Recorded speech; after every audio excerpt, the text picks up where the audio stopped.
Please don't place me in your boxes. It's not easy to be the runt child of two worlds whose skies could never love me. When I was young, my mother told me that I was brown, that some people would fear me and not understand what I was. She did not tell me about the crooked tree branches or the empty bottles of vodka, but that day, I believe she saw them somewhere in my eyes scattered across this road I would inevitably travel in New Mexico. My fingers spent summer mornings scaling rosary beads, thanking God for my family. In Idaho, my father taught me how to worship the forest.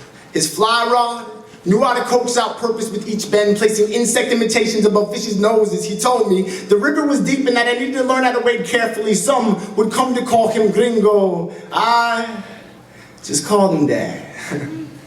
I remember on fishing trips when we traveled through backwoods towns where white men there who knew more of fear than they did of love used to gag at the sight of my father's pale hand interlocked with these brown knuckles that then did not know the taste of teeth. My mother told me they would fear me, but I was the one trembling when my distant cousins collected crooked tree branches, beat me outside of a wedding reception in New Mexico because they thought me different.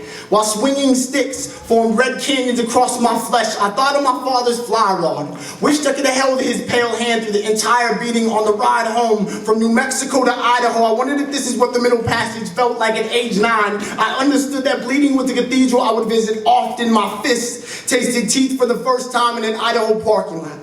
He told me my name was Spick and that he was going to kill me. I believed it.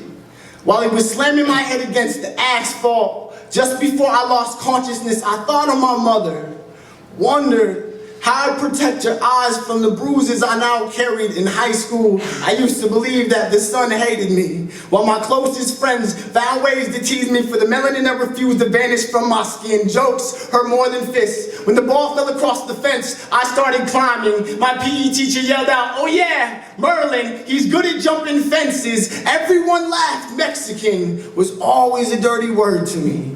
I changed brands so frequently, but you cannot wash away pain when it bears the name epidermis, and I am this runt child.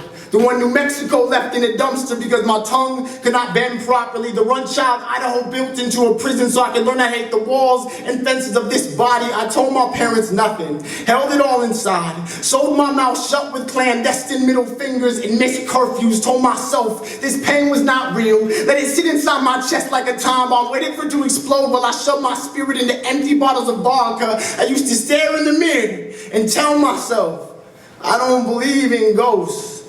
I've walked a long ways by now, using crooked tree branches for balance and ballpoint pens to help nurses paint away so I will not spill ink into boxes that represent make-believe words like Hispanic or Caucasian. I will not choose one parent over the other. I love them both. I've spent years digging shards of broken mirrors out of my skin, trying to put pieces back together so I can find the strength and courage to say that my mother and my father are both beautiful, and so am I.